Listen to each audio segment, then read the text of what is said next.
لله الذي أنعمنا بنعمة الإيمان والإسلام. أشهد أن لا إله إلا الله وحده لا شريك له، وأشهد أن محمدا عبده ورسوله. اللهم صل وسلم وبارك على سيدنا محمد وعلى آله وأصحابه أجمعين. أما بعد، فيا عباد الله، أوصيكم والنفس بتقوى الله، فقد فاز المتقون. قال الله تعالى في كتابه الكريم: أعوذ بالله من الشيطان الرجيم، بسم الله الرحمن الرحيم. يا أيها الذين آمنوا اتقوا الله حق تقاته ولا تموتن إلا وأنتم مسلمون. صدق الله العظيم. Hadirin jamaah salat Jumat yang insyaallah dimuliakan dan dirahmati oleh Allah Subhanahu wa taala. Kita bersyukur kepada Allah Subhanahu wa taala karena pada hari yang mulia ini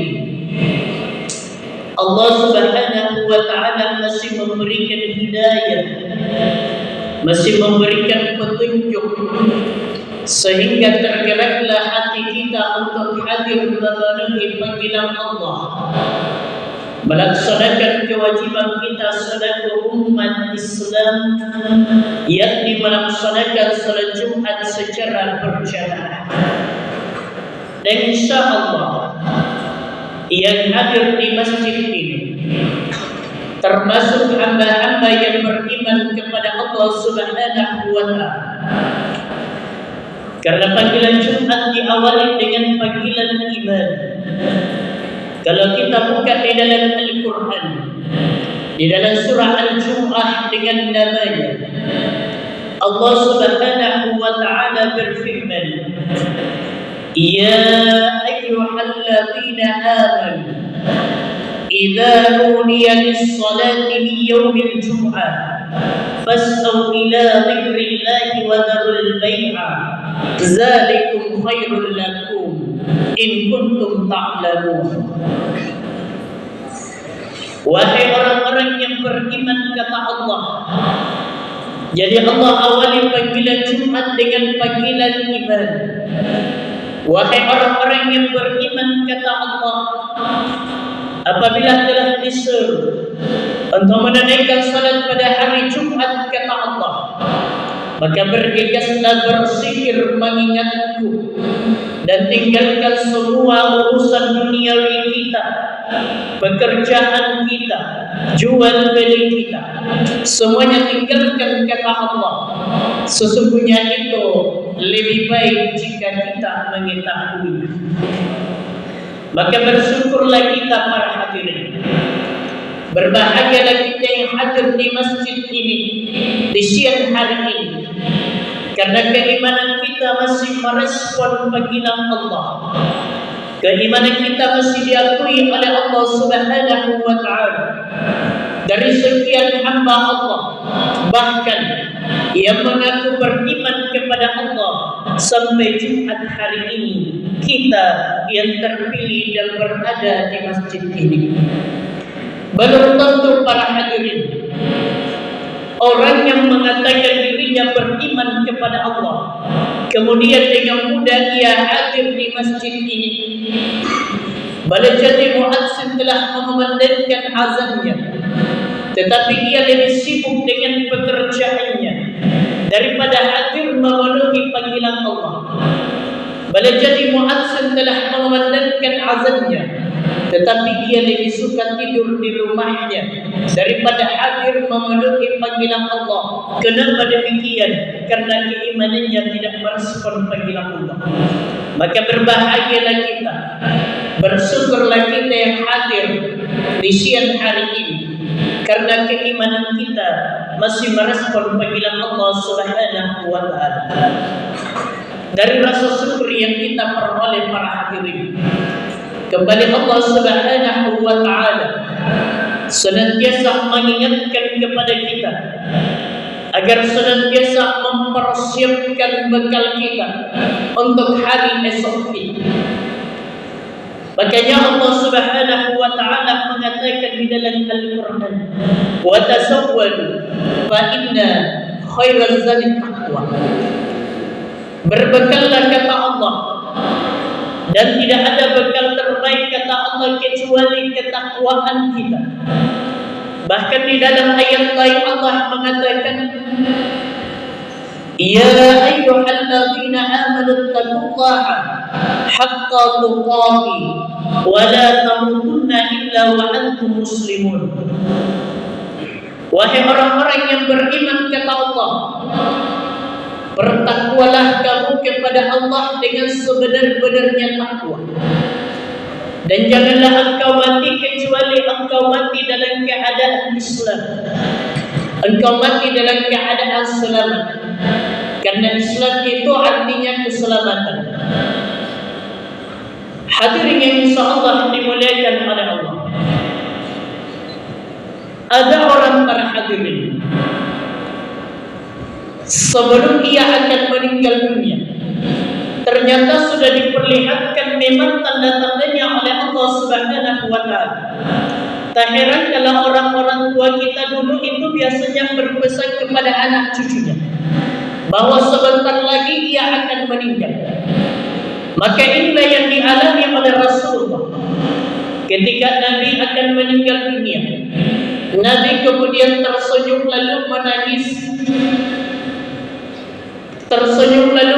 Kemudian ditanya oleh putrinya Fatimah, "Wahai ayahanda, mengapa engkau tersenyum?" Kemudian Nabi mengatakan, "Saya tersenyum karena sebentar lagi saya akan bertemu dengan Allah yang sudah lama saya rindukan." Lalu, "Mengapa engkau menangis wahai ayahanda?" "Saya menangis," kata Nabi, "karena sebentar lagi kita akan berpisah wahai anakku." Maka itulah Rasulullah. Dan Allah sudah akan memperlihatkan para hadirin di mana tempat kita nanti ketika kita dalam keadaan sakaratul maut. Makanya ada seorang sahabat, seorang perempuan datang menghadap kepada Rasulullah lalu mengatakan, "Ya Rasul, ada sesuatu yang tidak saya pahami, ada sesuatu yang tidak saya mengerti. Ketika suami saya akan meninggal dunia, suami saya 3 kali sadar tersenyum lalu mengucapkan 3 kalimat. Apa yang dikatakan kata Nabi?" Kemudian sang ibu mengatakan 3 kali suami saya tersenyum lalu mengatakan, "Andai lebih jauh." Suami saya pingsan, sadar lagi, tersenyum lalu mengatakan, "Andai lebih baru lagi." Kemudian suami saya pingsan, sadar, tersenyum lalu mengatakan, "Andai semuanya." Kemudian suami saya mati dalam keadaan tersenyum. Apa itu maksudnya ya Rasul? Kemudian Nabi mengatakan bahwa ketika suamimu akan meninggal dunia, diperlihatkan surga oleh Allah karena amalan yang sederhana saja. Pernah suatu ketika suamimu hendak pergi melaksanakan salat subuh berjamaah, tiba-tiba ada seorang yang berlari dengan kaki pincang. Lalu suamimu mengatakan, "Pak, mari saya gendong. Kalau bapak berjalan dengan kaki pincang tidak akan terkejar salat subuh berjamaah." Lalu ketika suamimu meninggal dunia, diperlihatkan surga oleh Allah. "Ini surga yang aku berikan kepadamu karena kamu menolong orang yang mau beribadah kepadamu." Lalu suamimu mengatakan, "Ya Allah, andai lebih jauh lagi saya menggendong orang itu, lebih bahagianya lagi saya menyesal kematian." Lalu yang kedua kata Nabi, pernah suatu ketika Suamimu pulang dari melaksanakan salat subuh berjamaah. Tiba-tiba suamimu melihat ada orang yang sedang kedinginan. Lalu suamimu balik ke rumah mengambil selimut bekas. Lalu diselimutkan kepada orang yang sedang kedinginan itu. Lalu ketika suamimu akan meninggal dunia, diperlihatkan surga oleh Allah. Ini surga yang aku berikan kepadamu karena kamu menolong orang yang sedang kedinginan. Lalu suamimu mengatakan, ya Allah, andai saja selimut yang saya berikan lebih baru lagi, alangkah lebih besar lagi pahala yang saya dapatkan. Lalu yang ketiga kata Nabi, ketika suamimu pergi beli makanan sarapan pagi, kemudian suamimu melihat ada orang yang sedang kelaparan, lalu suamimu memanggil lalu mengatakan, Pak, mari makan, separuh untukmu dan separuh untukku.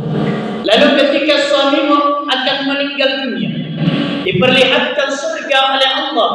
Ini surga yang aku berikan kepadamu karena kamu menolong orang yang sedang kelaparan. Lalu suamimu mengatakan, ya Allah, andai saja makanan yang aku berikan tidak hanya separuh tetapi semuanya, alangkah lebih bahagianya lagi saya menyongsong kebahagiaan. Artinya apa para hadirin? Dari kisah ini kita dapat mengambil pelajaran bahwa boleh jadi amalan kecil yang akan mendatangkan cinta dari Allah Subhanahu wa taala. Maka jangan pernah kita anggap remeh, anggap enteng amalan kecil. Karena boleh jadi dengan amalan kecil itu sehingga mendatangkan cinta Allah Subhanahu wa taala. Dan Allah memanggil kita, ya ayyatuhan nafsul mutmainnah, irji'i ila rabbiki radiyatan mardiyah, fadkhuli fi ibadi wadkhuli jannati. Wahai jiwa-jiwa yang tenang, kata Allah, kembalilah kepada Tuhanmu dengan hati ridho dan diridhoinya, dan masuklah ke golongan hamba-hambaku, dan masuklah ke dalam surga. Mudah-mudahan kita semua yang hadir di masjid ini di siang hari ini, yang Allah masih memberikan kesempatan kepada kita untuk mempersiapkan bekal, maka gunakan sisa kesempatan itu untuk mempersiapkan bekal menghadap kepada Allah Subhanahu wa taala. Aku qawli hadza